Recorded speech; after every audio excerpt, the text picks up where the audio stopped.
Welcome into the Thunder basketball universe. Off-season is in full swing, so that means we're dedicating this podcast to a player. Today's player, Cason Wallace, the rookie, who we can't technically call a rookie anymore. Honestly, I think they wanted us to stop calling them rookies after their last 82, the 82nd game of the regular season. But an incredible season for Cason Wallace coming in. And I think we all knew he was a defensive player, but I don't think we knew the mentality that Cason Wallace had. He was, kind of a quiet guy. Yeah. But he showed that he is unflinching, unwavering in any situation you put him in. We also, I don't think, knew how he'd be able to grow through the season and get better through the season. I think that folds into what you're describing there in terms of the mentality, the toughness, and all of that. But Cason, his ability to get better as the season went on, to improve as a defender, not just off the ball, which is kind of how he came into it, but as an on-ball defender, in addition to what we saw offensively with the shot making and, more and more of an ability to put the ball on the deck too. It was so interesting to see how early on Coach Dagnall started trusting him with anyone out there defensively. I mean, that trust factor was there very, very early. Cason Wallace certainly earned it. So we've got a stat of the season. We got something that made us look. We've got a quote, a little Shay That Again, and a bless your timeline from Cason from his first season in the NBA. Nick, what is your stat of the season? 41.9%. Oh, that's his 3-point percentage. That is his 3-point percentage, which incredible. Is just unbelievable for a rookie player on low volume attempts to be able to shoot it at that incredible rate. I mean, he shot better than 50% from the field in about half of his games this season, and shot above 41%, nearly 42% from three as a rookie. That's remarkable to have not, had an entire year practicing at that depth, and to be thrust in some of the positions that he was thrust into. Very, very encouraging sign. And, I think a motivating factor for why he was trusted in the starting lineup 13 times over the course of the year, and is a guy that you just have to feel really confident about moving forward.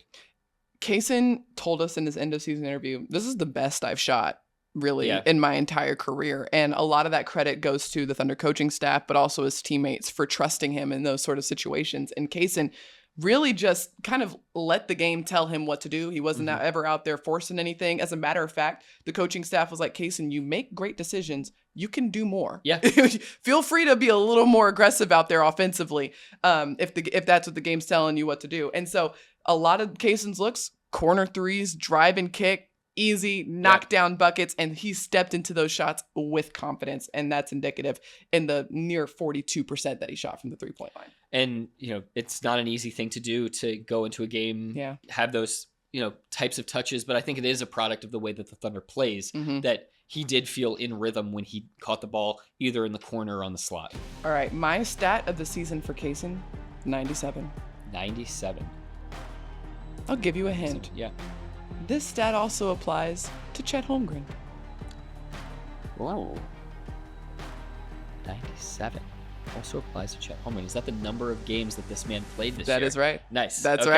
right. Good. Not including Summer League, because as we discussed with Chet Holmgren, if you include Summer League, you probably... Over the century mark, I think. Yeah, I think you're over 100 games. Yeah. So incredible stuff from Cason. Amazing. And I asked him about this in the end of season interviews. I was like, was that a goal for you coming into this season to make sure that you played all 82 games? He was like, not necessarily. I just wanted to be available. And because I learned that the best ability is availability, and I just wanted to be ready. And it also speaks to his mentality, similar to what we talked about with Chet, where I'm sure he didn't feel awesome every single game. No, yeah, for sure. I'm sure there were games where like the option might have been there to be like, hey, this can I just chill out this game? And that's just not on the table for Cason Wallace. This guy is just, as consistent, professional, and competitive as it gets. And he just showed up every single time. Cason Wallace, I'm showing up. And I think it goes to, as a massive credit to his frame, the way that he's worked on and developed his body. At 6'4", there's a lot of 6'4" guys that aren't able to physically make it through the course of an 82-game season. Cason Wallace built a little bit differently just in terms of his physical makeup, the tenacity and competitive makeup. This is the type of player that the Thunder wants. They want a player who is highly competitive, team oriented, and able to do a lot of different things on the floor. As you continue to look forward, don't be surprised if you see more and more guys that are sort of built mentally, physically, emotionally like Cason Wallace, just because they're going to be successful. We just continue to see that that archetype has a really nice spot in this league. And Cason, yet again at the number 10 pick in the NBA draft, showing like what's possible for a player here in Oklahoma City, even in a somewhat more limited role. Exactly. And I think that's also part of the reason why we saw such great growth from Cason this season, because Coach Dagnall points out he's a quick study. Yeah. And if you play all 82 games of a regular season, you add on the extra 5 preseason games worth of experience, you're going to learn a lot if you're exposing yourself to that sort of experience. So really impressive stuff by the rookie. Let's get into what made us look from Cason this season. I'll go first. Mine is Game 3 against the New Orleans Pelicans in the Smoothie King Center. 33 seconds into the game, Jalen Williams, J-Dub, goes down. He gets hit in the eye, and he's got to go out of the game. Who does Coach Dagnall go to? The rookie. Cason Wallace. Cason Wallace, 33 seconds, completely out of his normal rotation. Yeah. Throws him in the game, and everything just flows so smoothly for the Thunder. There's no dramatic dip because one of their creators is off the floor. Cason just helped kind of keep everything afloat. Everything flowed smoothly. And he also continued to play his regular rotation minutes. So these are extra minutes for Cason, and his energy, his effort, competitive level, nothing dipped or wavered. In fact, he was really essential in that first quarter in terms of keeping the scoreboard moving for the Thunder. He had a big time 3. Yep. He scored on a little push shot in the lane. We saw him a lot as a screener this year. So he screened, rolled, found the ball in the middle of the lane, hit a little floater, and then another possession he caught in the same exact spot and dished to Chet Holmgren for a dunk on the baseline. That type of feel and the ability to jump in like that was extremely impressive in his very first road playoff game ever. And I love what Coach Dagnall says, you can't shake this guy. Yeah. This is the playoffs. We're 33 seconds into the game. This is outside of your normal rotation. Our creator goes down, and I sub you in for him. And he's like, all right, let's do this. Yeah. Even Steven just totally steady out there on the floor and just does what he does best, and that just let the game tell him what to do. And just massive minutes. All the guys talked about how critical Cason was during that first quarter of that game. Nick, what made you look from Cason? It was the stop in Game 1 of that series on CJ. On CJ McCollum. As Cason admitted afterwards, it was not perfect defense, but it was defense that got the job done. You may recall that first home playoff game number 1, it was the first time the Thunder had been in the playoffs for a few years, and a lot of these guys, almost all of them, it was their first playoff experience, besides Shea, Lou, and a couple other guys. So there were some nervy moments in that Game 1, even though the Thunder won that series 4-0. Ultimately, the game came down to one final possession. The Pelicans had been hunting Cason Wallace as a defender, trying to get the rookie into an action with CJ McCollum as the ball handler there. Well, CJ got the best of him one time, and Cason's mindset was, you're not getting me again. Yep. And so Cason really locked down. He deflected the ball out of McCollum's hands, forced the possession to become kind of a scramble play. McCollum goes pump fakes. He actually gets Cason to kind of slide by him to the side, which, all things considered, was good because Cason didn't foul him there. Right. But Cason did just enough to force that 3-pointer that would have won the game to miss, and OKC was able to finish off that Game 1 with a win. Yeah, I mean, CJ had a clear look really at the basket, but because he had to work for the previous 10 seconds, I mean, that was a rush shot. It wasn't the most on-balance look. And Cason, just incredible effort down the stretch of that game. Yeah, it wasn't a straight up and down jump shot. It was kind of having to step into it from the side, leaning, running, 3.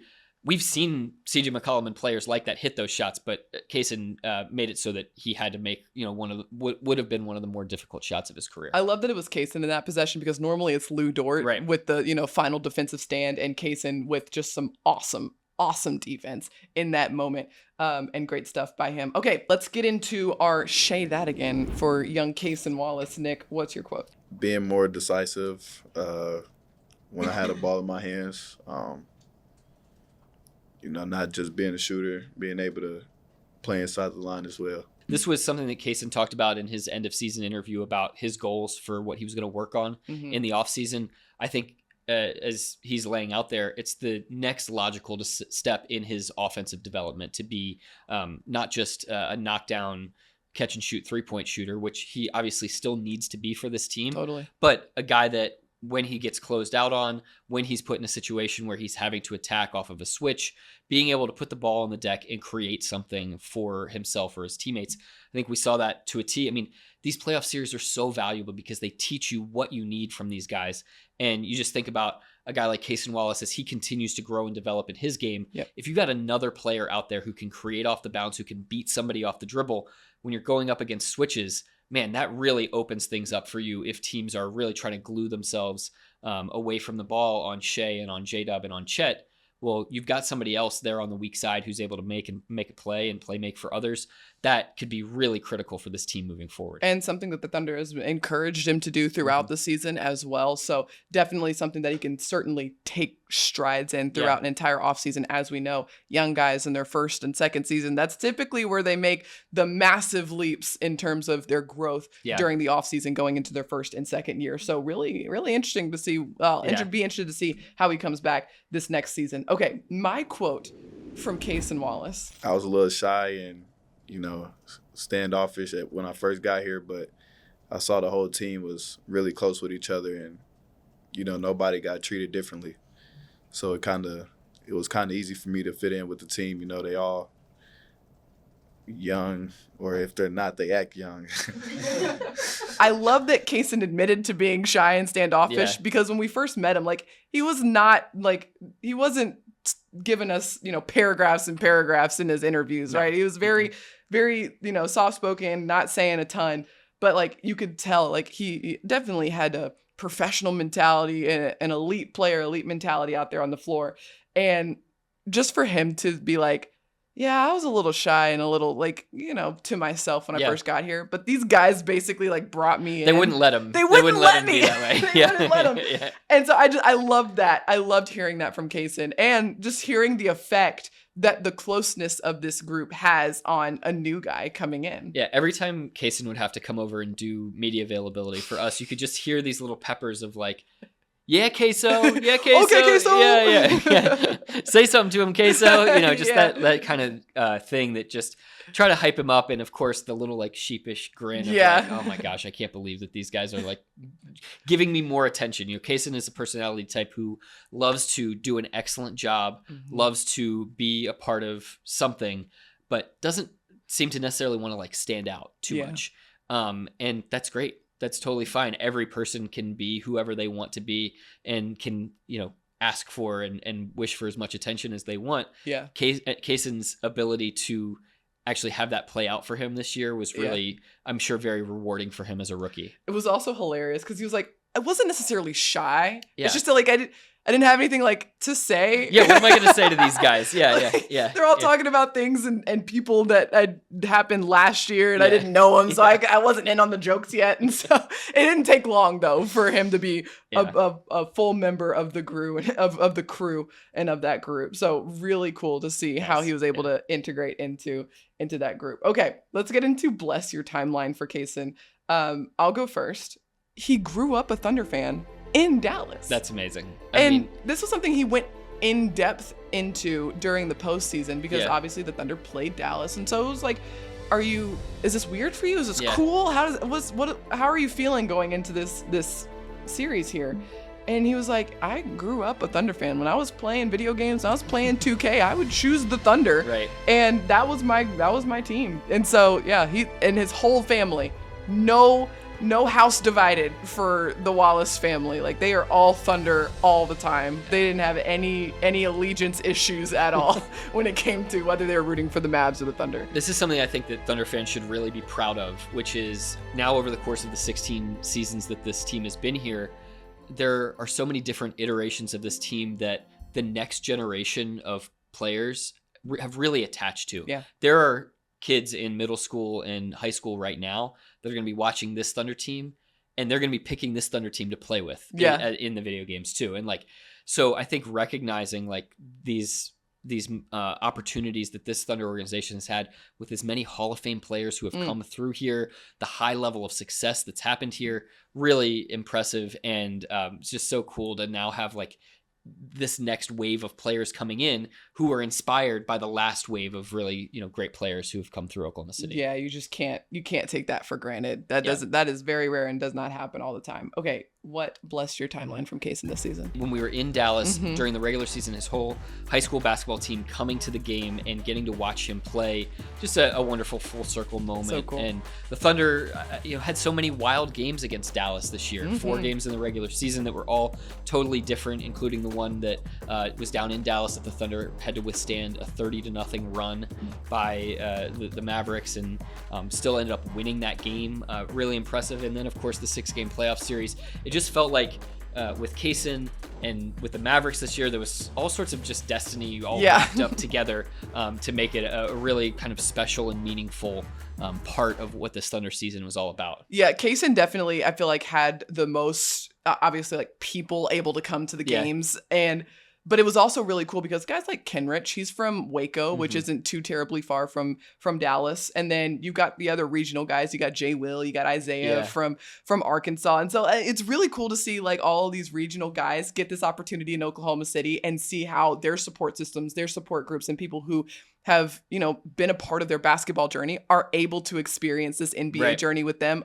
So cool. So just rewarding, I imagine, for these guys. Yeah. And it's just, there's nothing like being able to have your family nearby. I mean, we think about it for so many of the international players on our team, and particularly during COVID. I mean, there was a time when Lou Dort, was finally getting his mom to a in-person Thunder game. And it was like his 3rd year in the NBA. It's just, it's really remarkable, the sacrifices that these guys are making behind the scenes that we're not maybe seeing. And so anything that can kind of lighten that is, being a 3-hour drive away.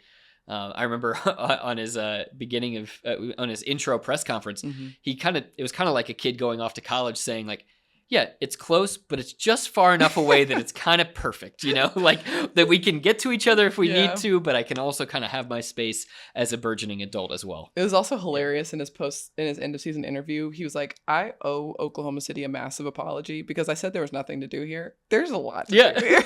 I had a great time this year. So OKC's going to sneak up on you, these players that are coming in. Yeah, it'll sneak up on you. There's a lot to do here now. Cason definitely learned throughout this season. This is the place to be. This is great. Yeah. All right, so Cason, as we mentioned, he's got a goal for this offseason to really improve that decision-making and try to be a little bit more aggressive offensively. And so, as we mentioned, be on the lookout for this guy coming into next season, because that 1st to 2nd year jump, that's something that we've seen historically with these Thunder players, how competitive they are, how motivated they are.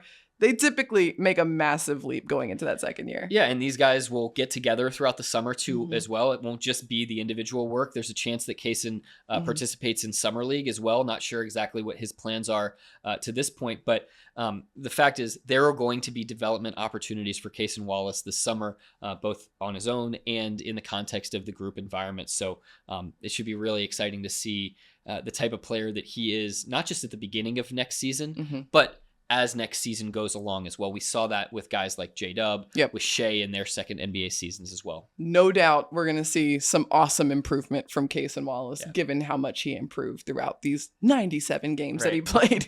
Good callback there, Paris. Nice. All right, that wraps up this episode. Thank you so much for watching and listening. Be sure to like, rate, and subscribe wherever you get your podcasts. Thank you so much to our producer, Matt Bishop. And until next time, Thunder up, and catch you later.